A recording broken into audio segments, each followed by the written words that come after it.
Bab 64, Beidou menganugerahkan Tuhan. Wajah Liu Mu pucat, rambut panjangnya basah oleh keringat, dan helaian rambutnya saling menempel. Dia melayang dengan susah payah dan bersembunyi ke arah lain dari ruang ini.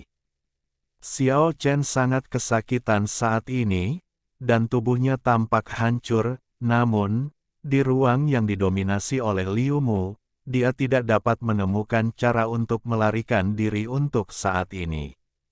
Dia mengangkat tangan kanannya dengan susah payah. Kekuatan ruang yang menakutkan membuat tangan kanannya gemetar, dan pembuluh darahnya menonjol. Dia mengangkatnya dengan seluruh kekuatannya, dan menembakkan energi pedang terang ke arah Liu Mu, mencoba menembusnya. Saat ini, Liu Mu sudah kehilangan ketenangannya, seluruh tubuhnya basah oleh keringat, keringat berubah menjadi kabut mengepul dan menenggelamkannya. Melihat energi pedang yang menyilaukan datang, dia berjuang untuk menyebarkan sepotong cahaya cian di udara. Dengan dentang, dampak dari cahaya ilahi menghilang, dan cahaya cian juga pecah di udara. Kekuatan yang berasal dari luar angkasa memblokir cahaya tajam, satu serangan. Meski waktu dari awal hingga saat ini masih singkat, namun bagi mereka berdua, rasanya sudah 100 tahun berlalu, dan keduanya sudah terasa seperti hancur. Liu Mu merasa seperti akan pingsan. Dia tidak menyangka akan menghadapi musuh yang begitu kuat. Teknik menghancurkan ruang tidak dapat melakukan apapun terhadap musuh.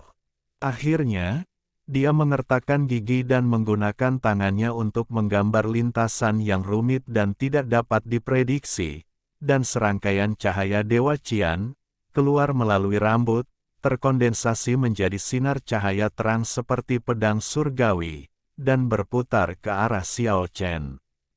Ini adalah hujan pisau yang dibentuk oleh kekuatan spiritual luar angkasa. Jika kekuatan spiritual cukup kuat, itu dapat menghancurkan kehampaan sepenuhnya. Meskipun Liu Mu belum memiliki kemampuan untuk menghancurkan kehampaan, cahaya pedang luar angkasa yang begitu kuat sudah cukup untuk membuat bangga para master di level yang sama. Pada saat ini, Xiao Chen benar-benar merasakan kematian semakin dekat. Liu Mu yang sakit terlalu kuat dan merupakan lawan paling menakutkan yang pernah dia temui. Xiao Chen tidak pernah berpikir untuk menyerah. Bahkan di saat-saat terakhir sebelum kematiannya, dia akan bertarung dengan seluruh kekuatannya. Ini adalah karakternya. Lengannya hampir transparan, dan Anda dapat melihat dengan jelas darah mengalir, tulang lengan bergetar, dan vitalitas mengalir, dan dapat patah kapan saja. Tetapi pada saat ini, Xiao Chen tidak punya pilihan.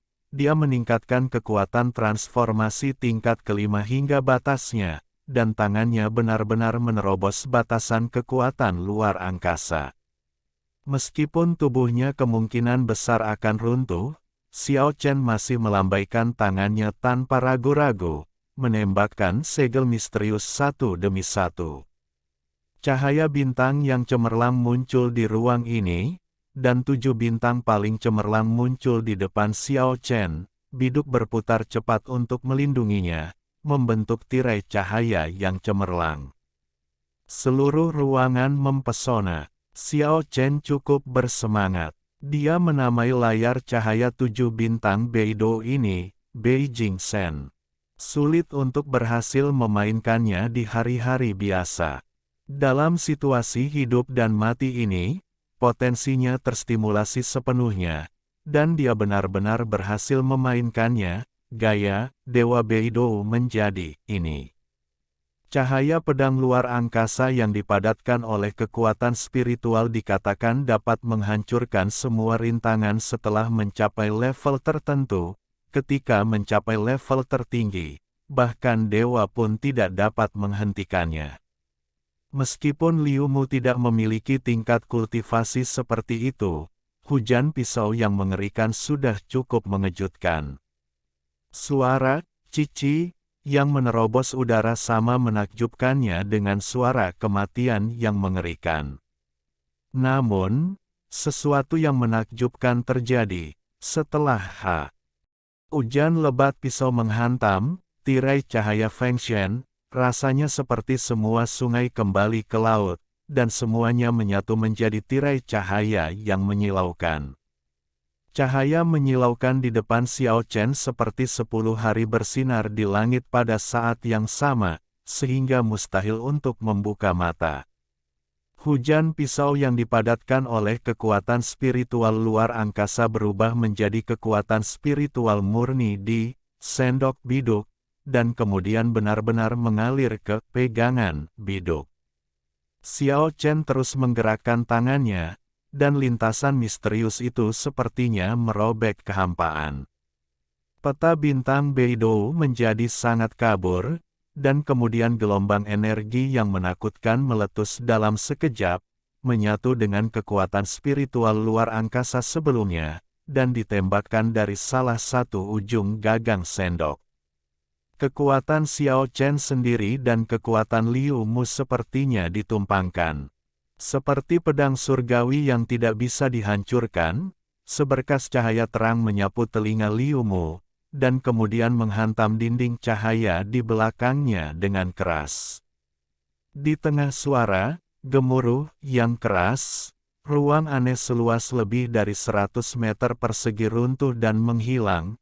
Ketika semuanya kembali tenang, Xiao Chen muncul di tanah tulang, dan tulangnya berderak, dan tubuhnya akhirnya menopang itu jatuh tanpa pecah. Seluruh tubuhnya menekan seperti pisau, menatap lawan di depannya. Tubuh Liu Mu bergetar beberapa kali, dan kemudian dia tertancap di tanah seperti paku. Dia juga menatap Xiao Chen, dan setelah sekian lama dia berkata, "Kamu menang." Saya tidak menyangka bahwa roh luar angkasa masuk alam fana tingkat kelima akan menjadi seorang pejuang.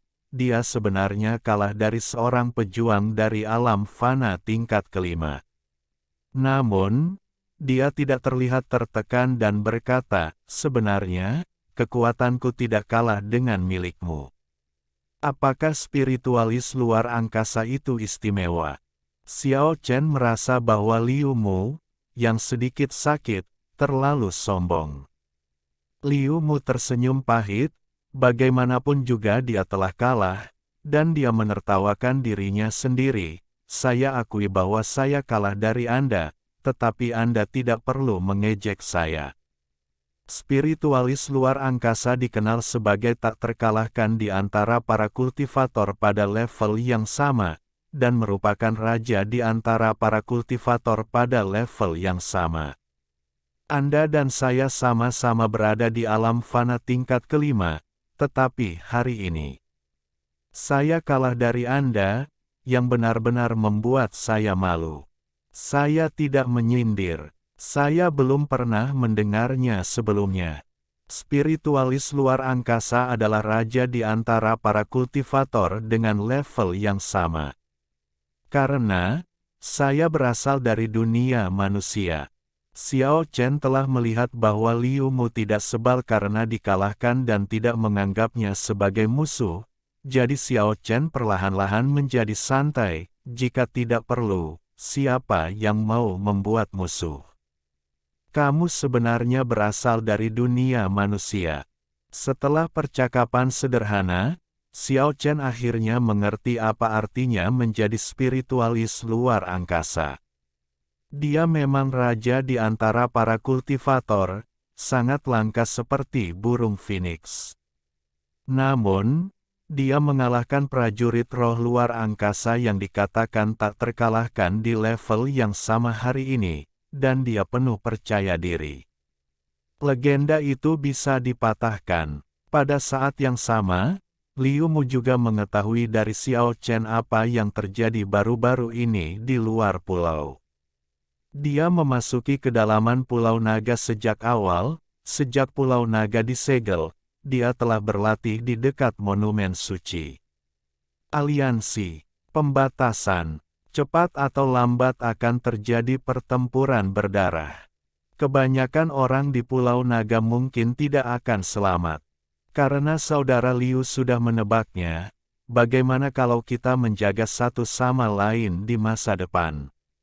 Oke, aku tidak ingin memiliki musuh sepertimu. Setelah pertempuran, wajah Liumu menjadi lebih pucat dari sebelumnya. Aku juga tidak ingin memiliki lawan yang menakutkan sepertimu, Xiao Chen mengatakan yang sebenarnya. Spiritualis luar angkasa yang bertransformasi dari surga kelima adalah lawan. Bab 65 Ambil inisiatif. Baik Xiao Chen maupun Liu Mu hampir kelelahan, setelah beristirahat cukup lama, Liu Mu kembali memasuki kabut hitam dan terus berlatih di lingkungan yang keras. Kekuatan spiritual spasial melumpuhkan tubuhnya, dan seluruh sosoknya tidak bergerak seperti fosil. Xiao Chen terus mengawasi area kabut ajaib.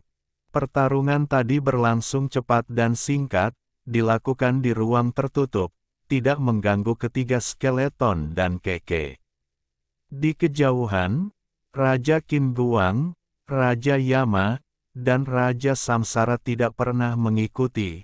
Area terlarang kehidupan di mana monumen suci itu berada sepertinya berdampak besar bagi mereka, membuat mereka gelisah. Keke juga tidak mengikuti, berkeliaran sendirian di negeri tulang belulang di kejauhan. Setelah berjalan mengelilingi monumen suci dalam lingkaran besar, Xiao Chen menemukan bahwa tidak mungkin untuk masuk jauh ke dalam area terbatas kehidupan, paling-paling, dia hanya bisa maju beberapa meter seperti Liu Mu, dan kemudian dia merasa aura yang menakutkan dan merusak. Ketika Xiao Chen kembali, Keke maju ke depan dan menunjuk ke monumen suci setinggi lebih dari 100 meter di depannya. Dia terus memberi isyarat, seolah memberitahu Xiao Chen apa yang telah dia temukan. Silihuala, Keke tampaknya sangat tidak puas karena Xiao Chen tidak mengerti apa maksudnya. Dia benar-benar kehilangan kesabaran dan merobek tumpukan kerangka besar setinggi lebih dari 10 meter di sampingnya. Akhirnya, dia melambaikan cakar seputih saljunya dengan keras. Namun, ia tidak memiliki temperamen yang ganas, yang membuat Xiao Chen merasa sangat lucu dan mengelus tubuh berbulunya. 5 hari telah berlalu dalam sekejap mata. Xiao Chen telah menghantui lautan tulang, menjelajahi rahasia di sini. Tentu saja, dia menghabiskan sebagian besar waktunya berlatih di dekat monumen suci, menggunakan aura destruktif yang memancar dari monumen suci untuk merangsang potensi diri. Area kehidupan terlarang zona terluar memang tempat yang bagus untuk berlatih. Dalam beberapa hari terakhir, Xiao Chen menemukan bahwa selain Liu Mu, ada orang lain yang menghantui daerah ini. Dia tahu bahwa mereka pasti ahli. Orang pertama yang memasuki kedalaman Pulau Naga harus penuh percaya diri pada budidaya mereka sendiri, memperoleh kepercayaan diri.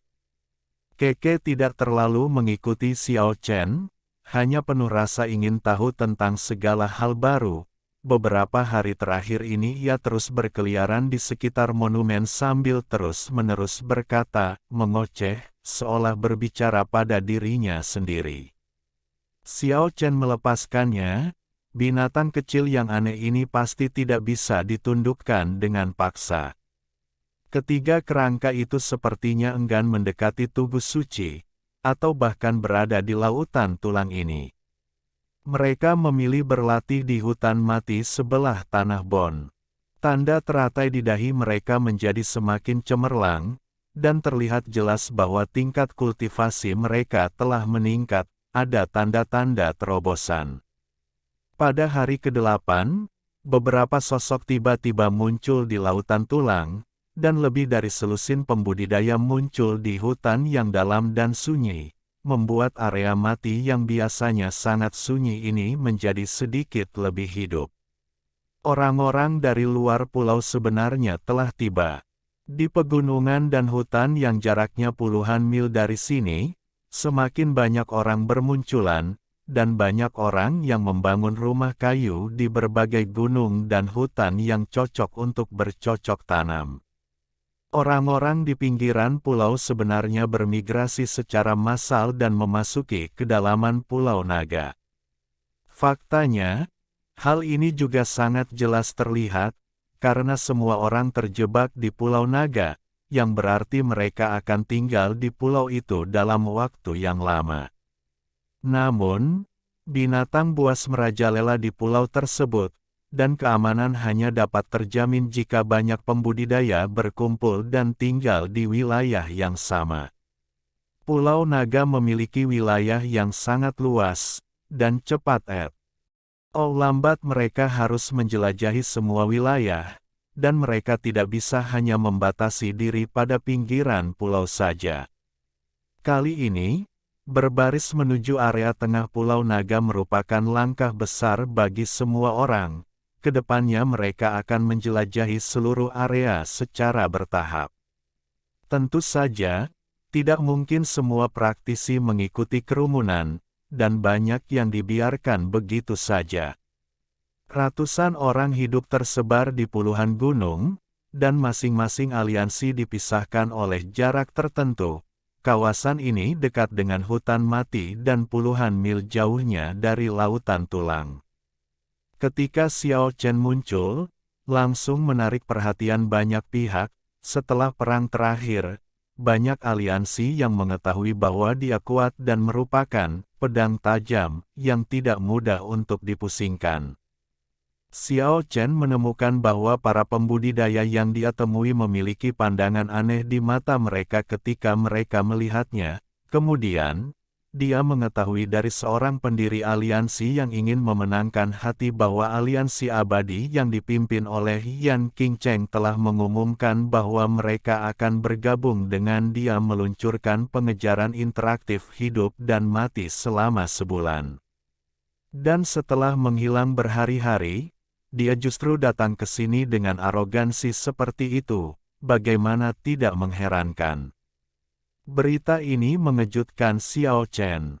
Apa yang dia khawatirkan akhirnya terjadi. Meskipun skala aliansi terbatas untuk mencegah seseorang menjadi Raja Pulau Naga, namun tetap berkembang ke arah yang buruk.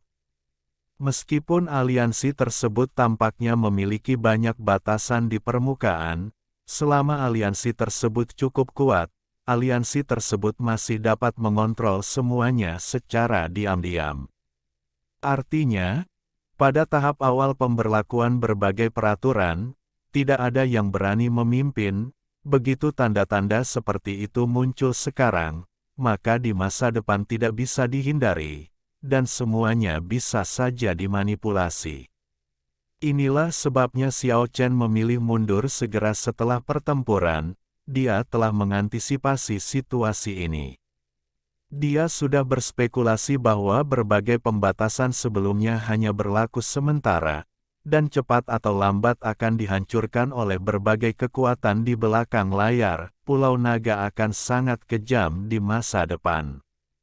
Orang-orang yang penuh dengan hasrat di dalam hatinya dan kekuatan pendorong di belakang layar cepat atau lambat akan mengumpulkan beberapa aliansi dan diam-diam membentuk kekuatan super kuat. Jelas sekali, begitu situasi di berbagai wilayah di Pulau Naga diketahui, pasti akan terjadi perombakan yang mengerikan. Kekuatan besar akan diam-diam melancarkan serangan dan perlawanan yang kejam. Pada saat itu, 6 hingga 700 orang saat ini akan setengah dari orang-orang mungkin mati dalam kerusuhan. Xiao Chen menyadari krisis ini dan berpikir mungkin sudah waktunya untuk membuat aliansi, tetapi pemain sebenarnya telah dijerat. Setelah berpikir dengan hati-hati, dia merasa tidak perlu membuat aliansi.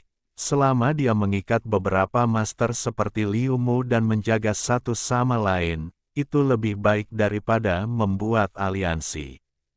Liu Mu pasti memiliki kekuatan untuk menantang aliansi biasa. Jika 3 atau 5 master level ini berkumpul, maka tidak ada yang berani memprovokasi mereka.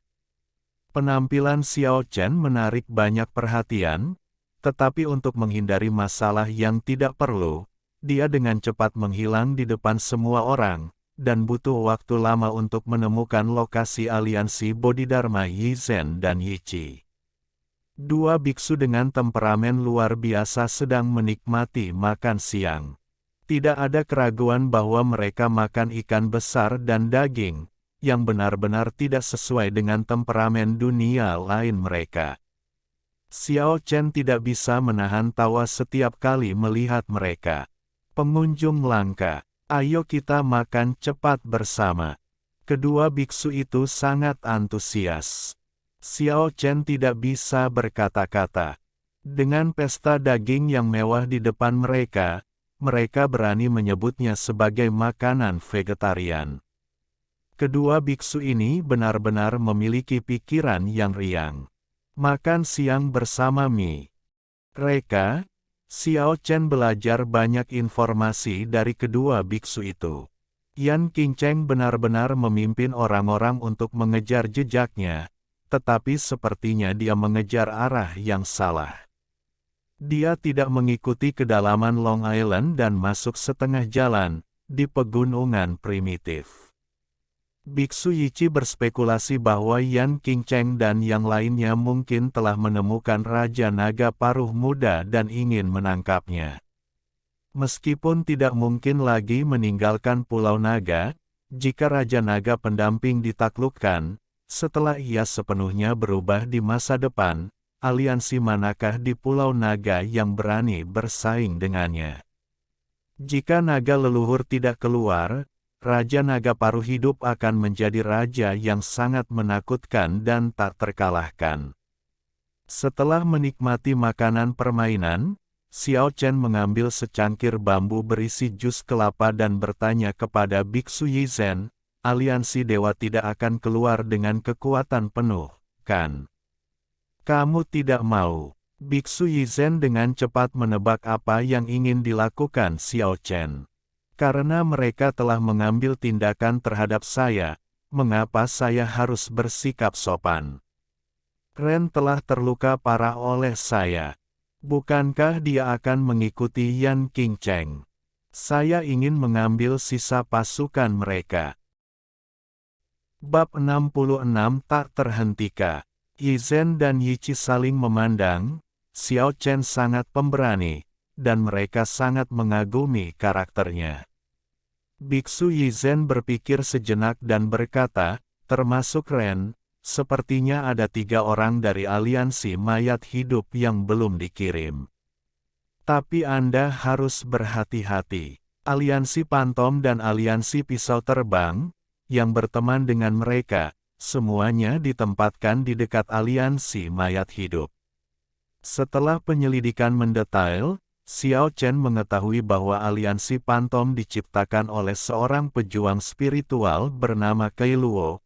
Kemampuan alaminya adalah ilusi misterius yang tampak nyata dan ilusi, sehingga menyulitkan orang untuk waspada. Menurut Biksu Yi Zhen, Kai Luo sangat kuat dan merupakan master jenius yang terkenal dari suku barat. Mungkin hanya ada sedikit saingan di kalangan anak muda di Pulau Naga. Adapun Wang Tong, pendiri Flying Knife Alliance, latar belakangnya juga tidak sedikit. Ia sebenarnya adalah keturunan dari pahlawan legendaris Li Sun Huan. Siapa yang tidak tahu tentang Li Sun Huan? Pisau terbang Xiao Li tidak pernah gagal, dan dia tidak pernah kehilangan apapun dalam hidupnya. Akhirnya, dia menghancurkan kehampaan dengan pisau terbangnya dan memasuki dunia keabadian, meninggalkan mitos dan legenda yang abadi. Bahkan di dunia abadi, tidak ada yang tahu siapa yang bisa lolos dari pisau terbang Xiao Li. Legenda mengatakan bahwa ketika dia pertama kali memasuki dunia keabadian, dia menghancurkan dewa dengan pisau terbang yang mengejutkan. Karena Wang Tong adalah keturunan Li Sun Huan, tidak ada kultivator yang berani menganggap entengnya. Bagaimanapun, pedang terbang Xiao Li tidak pernah gagal, dan dia telah menakuti para pembudidaya selama beberapa generasi. Xiao Chen mengerutkan kening dan berkata pada dirinya sendiri, Kailo, pendiri aliansi Pantom, seorang pejuang spiritual yang jenius. Wang Tong, penerus pisau terbang Xiao Li, sulit untuk dilawan. Biksu Yichi sepertinya teringat sesuatu yang penting dan berkata, aneh, Kailuo dan Wang Tong telah hilang beberapa hari terakhir ini. Mereka bertiga sepertinya memikirkan sesuatu pada saat yang sama. Biksu Yizhen berkata, jangan bertindak gegabah. Saya akan mengirim seseorang untuk memahami situasinya.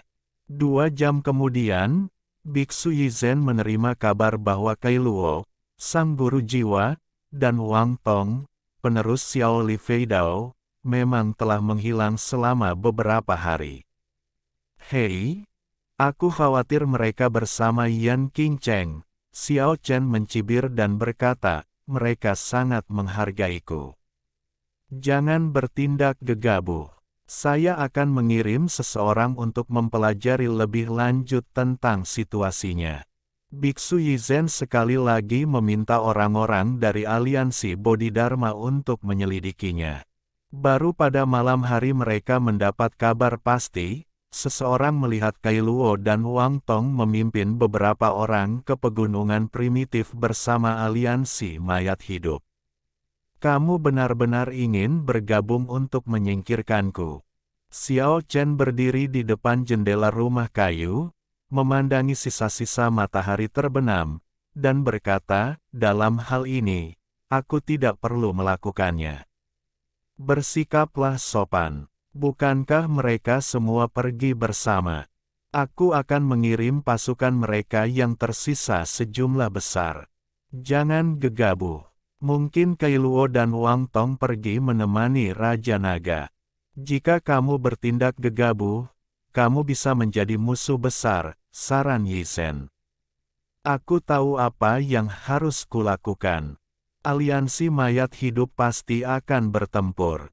Aku tidak suka diserang sebelum melawan. Jika orang-orang yang tertinggal dari aliansi Pantom dan aliansi pisau terbang tidak ikut campur, itu saja. Jika mereka melakukannya, maka jangan sopan. Xiao Chen bertindak tegas, terutama dalam masalah hidup dan mati. Dia tidak akan pernah bersikap kasar kepada musuh-musuhnya. Malam tiba dan bintang-bintang bersinar. Di hutan purba yang tak berujung, masih belum ada ketenangan, auman berbagai binatang buah.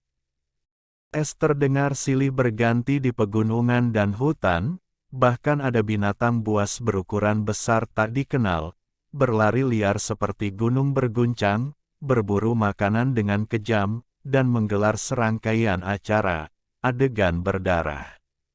Xiao Chen memimpin ketiga kerangka itu diam-diam ke depan di hutan tua purba, menghindari banyak aliansi dan memasuki daerah pegunungan, dan kemudian menyentuh lokasi aliansi mayat hidup. Beberapa awan gelap perlahan masuk, menutupi bintang-bintang di langit. Hutan tua purba menjadi gelap, dan hujan lebat tidak bisa dihindari. Saat ini, Xiao Chen telah tiba di lokasi aliansi mayat hidup dengan 3 kerangka. Gemuruh, petir menyambar, menembus kegelapan dan menerangi langit malam. Xiao Chen melangkah maju, mengayunkan pedang dengan telapak tangannya, dan cahaya pedang yang cemerlang segera menerangi daerah pegunungan, melengkapi petir di langit. Cahaya pedang besar itu langsung membelah rumah kayu di depannya menjadi 2.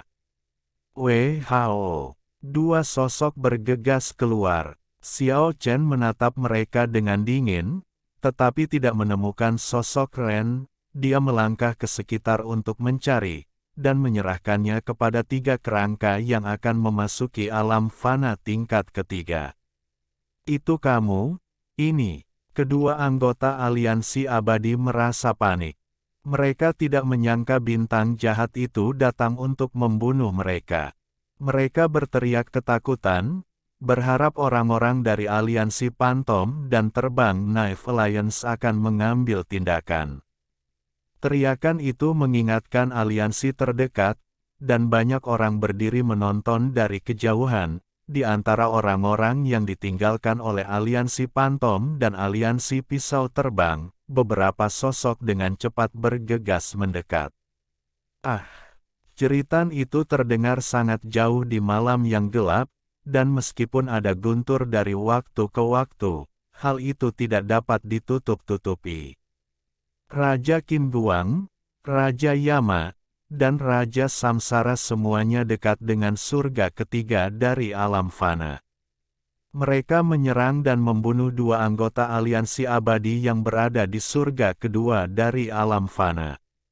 Dapat dikatakan bahwa mereka telah keuntungan yang luar biasa. Dalam sekejap, salah satu dari mereka terbunuh.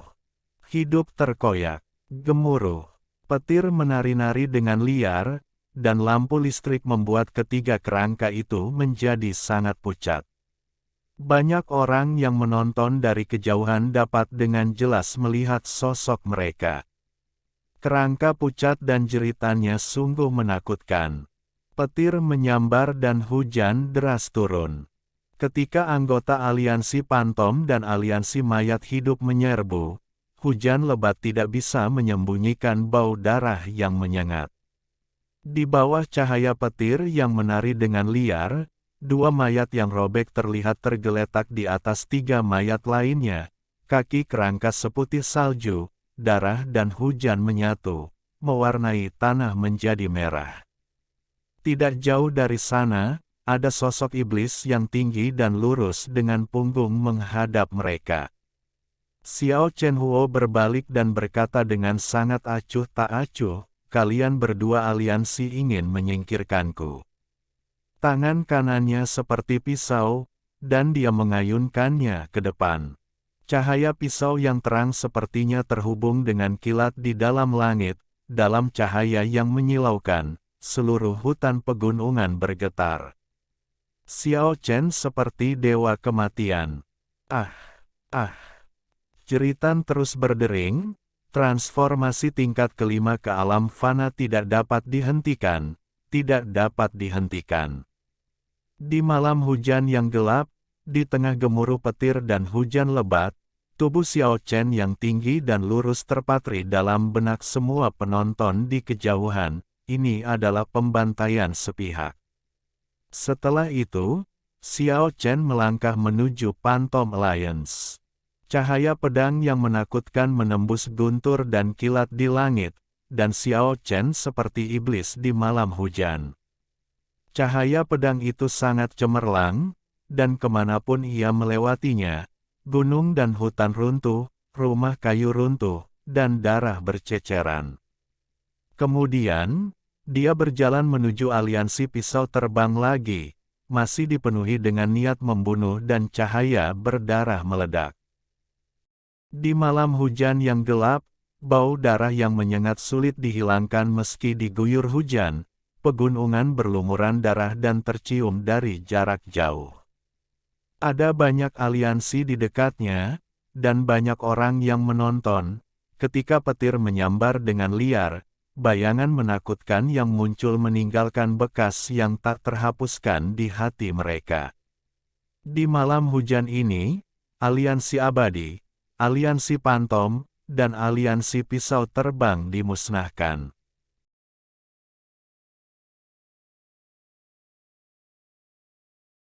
Alhamdulillahi jazakumullahu khoiro. Oke, cukup sekian novel kali ini.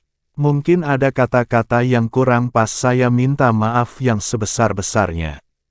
Semoga yang sudah baca Allah paring kesehatan, rezeki yang barokah, dan umur yang panjang. Amin. Untuk membantu admin jangan lupa klik tombol subscribe ya.